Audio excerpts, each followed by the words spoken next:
باب ما جاء في قول رسول الله صلى الله عليه وآله وسلم قبل الطعام وبعد ما يفرق منه. وبه قال حدثنا قتيبة قال حدثنا ابن لهيعة عن يزيد بن أبي حبيب عن راشد بن جندل اليافعي عن حبيب بن أوس عن أبي أيوب الأنصاري رضي الله تعالى عنه قال كنا عند النبي صلى الله عليه وآله وسلم يوما فقرب طعاما فلم أرى طعاما كان أعظم بركة منه أول ما أكلنا ولا أقل بركة في آخره فقلنا يا رسول الله صلى الله عليه وسلم كيف هذا؟ قال إنا ذكرنا اسم الله حين أكلنا ثم قعد من أكل ولم يسم الله تعالى فأكل معه الشيطان. حضرت سیدنا ابو ایوب انصاری رضی اللہ تعالی عنہ میزبان رسول ہیں صلی اللہ علیہ وسلم، اور جب حضور علیہ الصلوۃ والسلام مدینہ منورہ تشریف فرما ہوئے اور یثرب آپ علیہ السلام کے قدوم مبارک سے مدینہ منورہ ہو گیا تو فرمایا کہ میری اونٹنی جس مقام پر رکے گی میں وہیں قیام کروں گا. تو اللہ کا کرنا ایسا ہوا کہ جس مقام پر اونٹنی جا کر کھڑی ہوئی تو وہ ابو ایوب انصاری رضی اللہ تعالیٰ عنہ کا گھر تھا. تو آپ صلی اللہ علیہ وآلہ وسلم نیچے کی منزل میں تھے اور اوپر کی منزل میں حضرت ابو ایوب انصاری رضی اللہ تعالیٰ عنہ شفٹ ہو گئے وتھ فیملی. لیکن پوری رات گھر کے کونے میں رہے کہ کہیں ایسا نہ ہو کہ آپ صلی اللہ علیہ وسلم کسی مقام پر تشریف فرما ہوں اور ہم اوپر آ جائیں. تو آپ صلی اللہ علیہ وسلم نے جب ان کے ادب کا یہ منظر دیکھا کہ یہ تو حرج میں آ رہے ہیں تو حضور علیہ الصلوۃ والسلام پھر اوپر تشریف لے گئے. اور معمول یہ تھا کہ آپ صلی اللہ علیہ وسلم جب کھانا تناول فرماتے تو جو بچ جاتا تو وہ ابو ایوب انصاری رضی اللہ تعالیٰ عنہ تناول فرماتے تھے. ایک مرتبہ حضور علیہ الصلوۃ والسلام نے جب کھانا نہیں کھایا اور نظر آ رہا تھا کہ کھانے میں بس دست مبارک لگا کر کھانے کو چھوڑ دیا گیا تو آپ نے وجہ پوچھی تو حضور علیہ السلام نے فرمایا کہ اس میں کچا لہسن تھا اس لیے میں نے نہیں کھایا. تو آپ نے عرض کیا یا رسول اللہ صلی اللہ علیہ وآلہ وسلم کیا یہ حرام ہے؟ تو فرمایا کہ نہیں حرام نہیں ہے لیکن میں اسے پسند نہیں کرتا. تو آپ نے عرض کیا یا رسول اللہ صلی اللہ علیہ وسلم جس چیز کو آپ ناپسند کرتے ہیں اسے میں بھی ناپسند کرتا ہوں. تو حضرت ابو ایوب انصاری رضی اللہ تعالیٰ عنہ اس حدیث کے راوی ہیں. تو فرماتے ہیں کہ قال کنا عند النبی صلی اللہ علیہ وآلہ وسلم یوما، فرماتے ہیں کہ ایک دن ہم آپ صلی اللہ علیہ وسلم کے پاس حاضر تھے. فقرب طعاما، تو آپ صلی اللہ علیہ وسلم نے کھانا قریب کیا، یا حضور کی بارگاہ میں کسی شخص نے کھانا قریب کیا. فلم ارى طعاما كان اعظم برکۃ منه اول ما اکلنا، کہتے ہیں جب ہم نے کھانا شروع کیا تو میں نے نہیں دیکھا کہ اس سے بڑھ کر کوئی بابرکت کھانا ہو، یعنی جب کھانے کا آغاز ہوا تو برکت ہی برکت تھی. ولا اقل برکۃ فی آخرہ، لیکن جب آخری وقت آیا تو لگ رہا تھا کہ برکت جس کھانے میں سب سے کم ہو سکتی ہے اس کھانے میں تو سب سے کم برکت ہے. فقلنا یا رسول اللہ صلی اللہ علیہ وسلم کیف ھذا، تو ہم نے عرض کی کہ یا رسول اللہ صلی اللہ علیہ وسلم یہ کیا ہوا؟ دیکھیں ایک بات یاد رکھیں کہ برکت کا ہونا یہ کسی بھی چیز کا ایک روحانی پہلو ہے. اور صحابہ کرام رضوان اللہ تعالی علیہم اجمعین ان کی نگاہ اشیاء کے اوریجن پر، ان کی حقیقت پر ہوتی تھی. تو اس کائنات اور اشیاء کی حقیقت روحانی ہے. تو انہوں نے اس کو محسوس کر لیا کہ کھانے کے اول میں برکت تھی، کھانے کے آخر میں برکت نہیں. تو اس کے لیے بھی نگاہ چاہیے کہ انسان برکت کو محسوس کر لے کہ یہاں برکت تھی اور یہاں برکت نہیں تھی. اور برکت کا تعلق کثرت اور قلت سے نہیں ہوتا. آپ کو بات سمجھ آ رہی ہے؟ برکت کا تعلق قلت اور کثرت کے ساتھ نہیں ہوتا. تو انہوں نے اس بات کو محسوس کر لیا. تو عرض کی یا رسول اللہ صلی اللہ علیہ وسلم اس کی وجہ کیا ہے؟ تو فرمایا انا ذکرنا اسم اللہ حین اکلنا، جب ہم نے کھانا شروع کیا تو ہم نے اللہ کا نام لیا، اللہ کے اسم اعظم کا ذکر کیا. ثم قعد من اکل ولم یسم اللہ تعالی، اور پھر ایک ایسا شخص آ کر بیٹھا کہ اس نے کھانا بھی کھایا اور اللہ کا نام نہیں لیا. فَأَكَلَ مَعَهُ الشَّيْطَانُ، تو شیطان اس کے ساتھ ہمارے کھانے میں شامل ہو گیا، تو اس کے ساتھ شیطان کھانے میں شامل ہو گیا۔ تو اس کا مطلب کیا ہوا؟ اس کا مطلب یہ ہوا کہ ہمیں جو کھانے کی برکت کو محفوظ کرنا ہے، یہ ایک بہت امپورٹنٹ بات ہے کہ جب کھانا کھانے بیٹھیں تو کھانے کی برکت کو محفوظ کیا جائے، اس کو ٹیک کیئر کیا جائے کہ کہیں برکت ضائع نہ ہو جائے۔ اب کھانے کی برکت، رزق کی برکت کو محفوظ کرنے کے بہت سے طریقے احادیث میں بیان ہوئے ہیں۔ تو اس حدیث میں کیا بیان ہوا؟ شروع بھی بسم اللہ سے، آخر بھی بسم اللہ سے، اللہ کے شکر کے ساتھ، اور درمیان میں یہ ٹیک کیئر کرنا ہے کہ کوئی ایسا شخص آ کر داخل نہ ہو جائے کہ اللہ کا نام لیے بغیر کھانے میں شامل ہو جائے، نظر رکھنی ہے۔ بعض اوقات کیا ہوتا ہے، دسترخوان بچھا ہوا ہے، کچھ لوگ کھانا کھا رہے ہیں، اچانک کوئی مہمان آیا، اچانک کوئی بھائی بہن بچہ گھر میں داخل ہوا اور اس نے آ کر کھانے میں ہاتھ ڈال دیا، یا کسی نے چلتے پھرتے میں کہا کہ لائیں بھائی ذرا مجھے بھی چکھائیں، اور کچھ اٹھا لیا درمیان میں سے اور اللہ کا نام، تو نتیجہ کیا ہوگا؟ کھانے کی برکت، اس کے ساتھ شیطان بھی کھانے میں شامل ہو جائے۔ آپ نے کبھی غور کیا ہے کہ اسلام میں ہر چیز کی ایک دعا ہے؟ کھانا کھانے سے پہلے کی دعا، کھانا کھانے کے بعد کی دعا، سونے سے پہلے کی دعا، سونے کے بعد اٹھنے کی دعا، بیت الخلاء میں داخل ہونے کی دعا، وہاں سے باہر آنے کی دعا، کپڑے پہننے سے پہلے کی دعا، لباس اتارنے کے بعد کی دعا، شیشہ دیکھنے کی دعا۔ آپ دیکھ رہے ہیں ہر چیز کی ایک دعا ہے۔ تو اس کی وجہ کیا ہے؟ اس کی وجہ یہ ہے کہ جو ہمارے اعمال ہیں نا، دعا کے ذریعے ان کو اسپریچولائز کیا جا رہا ہے۔ یہ اسپریچولائزیشن آف ایکشنز ہے کہ ہر چیز میں انسان کا تعلق اللہ اور اس کے رسول علیہ السلام سے جڑ جائے۔ جب ہم ہر کام اللہ کے نام سے کریں گے اور حضور کی سنت کے مطابق کریں گے تو کیا ہوگا؟ وہ عادت بھی عبادت بن جائے گی۔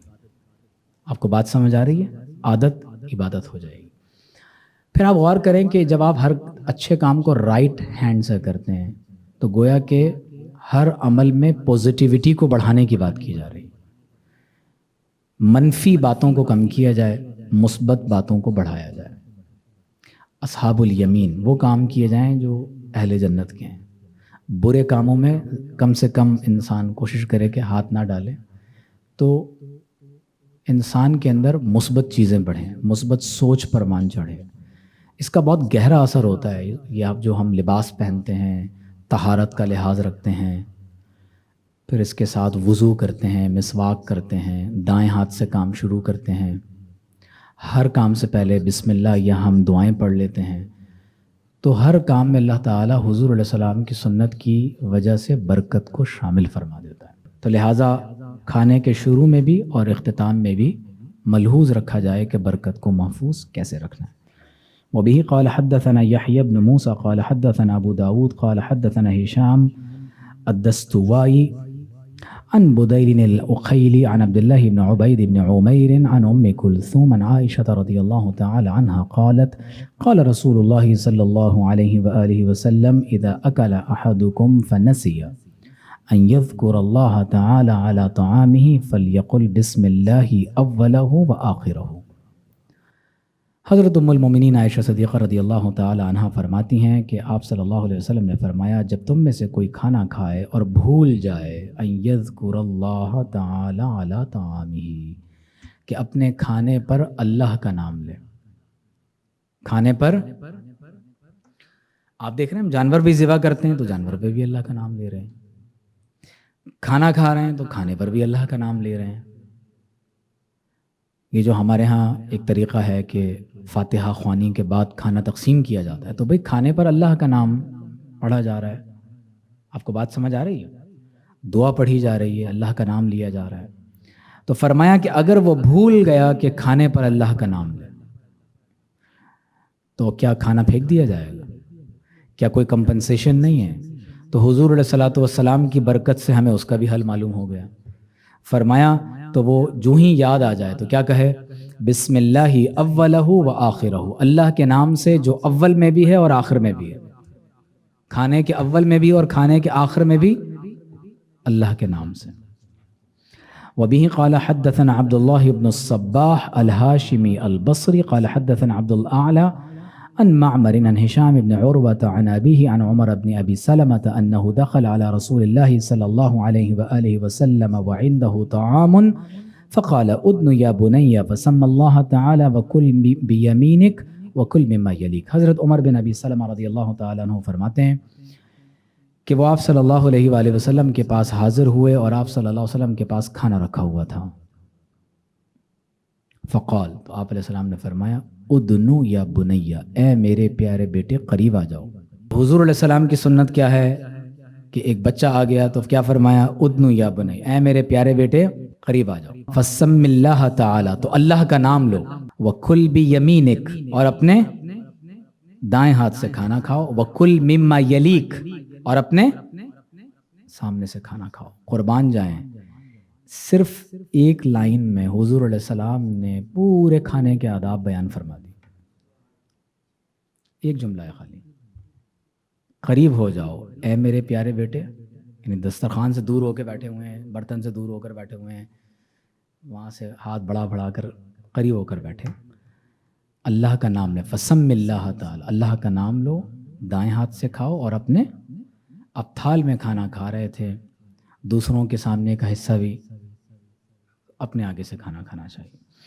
وبه قال حدثنا محمود بن غيلان قال حدثنا ابو احمد الزبيري قال حدثنا سفيان الثوري عن ابي هاشم عن اسماعيل بن رياح عن ابيه رياح بن عبيده عن ابي سعيد الخدري رضي الله تعالى عنه قال كان رسول الله صلى الله عليه واله وسلم اذا فرغ من طعامه قال الحمد لله الذي اطعمنا وسقانا وجعلنا مسلمين.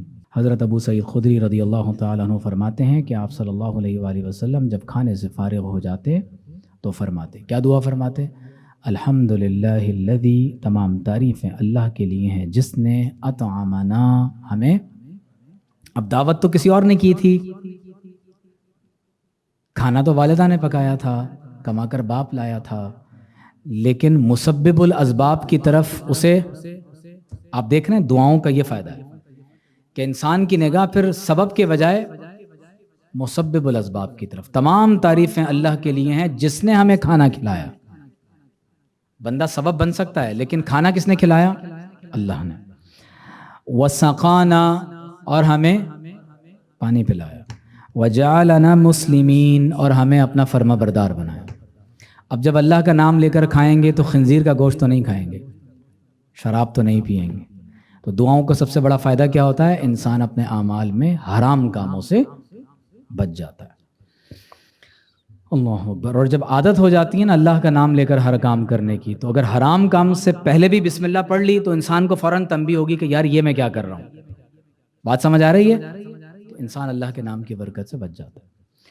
وبه قال حدثنا محمد بن بشار قال حدثنا يحيى بن سعيد قال حدثنا ثور بن يزيد عن خالد بن معدان عن ابي امامه قال كان رسول الله صلى الله عليه واله وسلم اذا رفعت المائده من بين يديه يقول الحمد لله حمدا كثيرا طيبا مباركا فيه غير مودع ولا مستغنى عنه ربنا. حضرت ابو امامہ فرماتے ہیں کہ جب آپ علیہ الصلوۃ والسلام کے سامنے سے دسترخوان اٹھا لیا جاتا، بعض روایات میں تو اس کا ذکر ہے کہ عمومی سنت یہ ہے کہ آپ علیہ السلام کے سامنے جو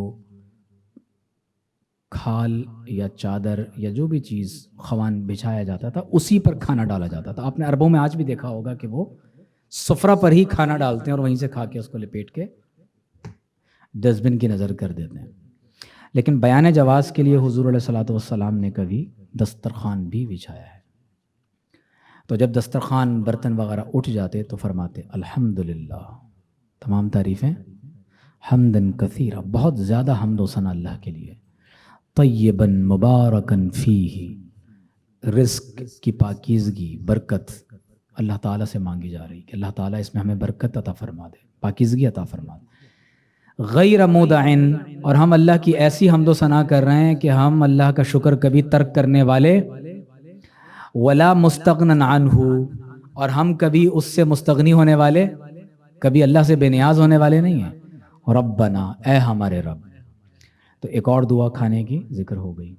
وبه قال حدثنا أبو بكر محمد بن أبان قال حدثنا وكيع عن هشام الدستوائي عن بديل بن ميسر الأقيلي عن عبد الله بن عبيد بن عمير عن أم كلثوم عن عائشة رضي الله تعالى عنها قالت كان النبي صلى الله عليه وآله وسلم يأكل الطعام في 6 من أصحابه فجاء أعرابي فأكله بلقمتين فقال رسول الله صلى الله عليه وآله وسلم لو سمى لكفاكم.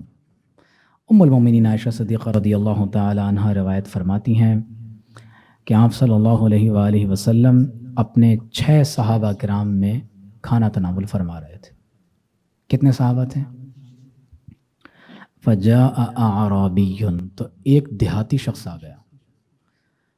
عربی اس کی جمع ہے عرب، اعرابی اس کی جمع ہے اعراب. بعض لوگ قرآن میں جہاں اعراب کی مذمت کی گئی ہے اس کا ترجمہ کر دیتے ہیں عرب، اور پھر نعوذ باللہ صحابہ کرام اور عرب کی مذمت کرنا چاہتے ہیں. تو یہ فرق ذہن میں رکھیے گا. اعرابی اعراب، فجاء اعرابی، تو ایک اعرابی ایک دیہاتی شخص آ گیا. فَأَكَلَهُ بِاللُّقْمَتَيْن، تو جتنا کھانا تھا اس نے 2 لقموں میں سارا کھانا کھا لیا. تو حضور علیہ السلام نے فرمایا لو سما، اگر یہ اللہ کا نام لیتا لکفاکم، تو وہ کھانا تمہارے لیے پورا ہو جاتا. بعض لوگوں کو آپ نے دیکھا ہوگا کہ ماشاء اللہ وہ 2 لقموں میں پوری پلیٹ ختم کر سکتے ہیں. ایک روٹی کے 2 لقمے بنا لیتے ہیں. وہ ہوتا ہے ایسا بعض اوقات. تو کھانا اس لیے ہم پیچھے پڑ چکے ہیں کہ 5 انگلیوں سے بھی کھایا جا سکتا ہے، لیکن زیادہ تر سنت یہ ہے کہ 3 انگلیوں سے لقمہ بنایا جائے، مطلب بڑا لقمہ نہ ہو. بعض اوقات کچھ لوگ مٹھی بنا کر بھی چاول کھا رہے ہوتے ہیں، تو اس کو اوائڈ کیا جائے. ٹھیک ہے، سنت کے خلاف ہے. وبه قال حدثنا هناد ومحمود بن غيلان قال حدثنا أبو أسامة عن زكريا بن أبي زائدة عن سعيد بن أبي بردة عن أنس بن مالك رضي الله تعالى عنه قال قال رسول الله صلى الله عليه وآله وسلم إن الله لا يرضى عن العبد أن يأكل الأكل أو يشرب الشرب فيحمده عليها. حضرت انس بن مالک رضی اللہ تعالیٰ عنہ فرماتے ہیں کہ اللہ کے رسول صلی اللہ علیہ وسلم نے فرمایا بے شک اللہ تعالیٰ اپنے اس بندے سے راضی ہو جاتا ہے کہ جب وہ کھانا کھاتا ہے یا پانی پیتا ہے یا کوئی بھی پانی پینے یا کوئی بھی پینے کی چیز پیتا ہے فَيَحْمَدَهُ عَلَيْهَا، تو کھانا کھانے اور پانی پینے کے بعد اللہ کا کیا کرتا ہے؟ شکر ادا کرتا ہے، اس کی حمد اور اس کی ثنا بیان کرتا ہے. تو لہٰذا آج کے بعد یہ معمول بنا لیں کہ اپنے کھانوں کی برکت کی حفاظت کریں.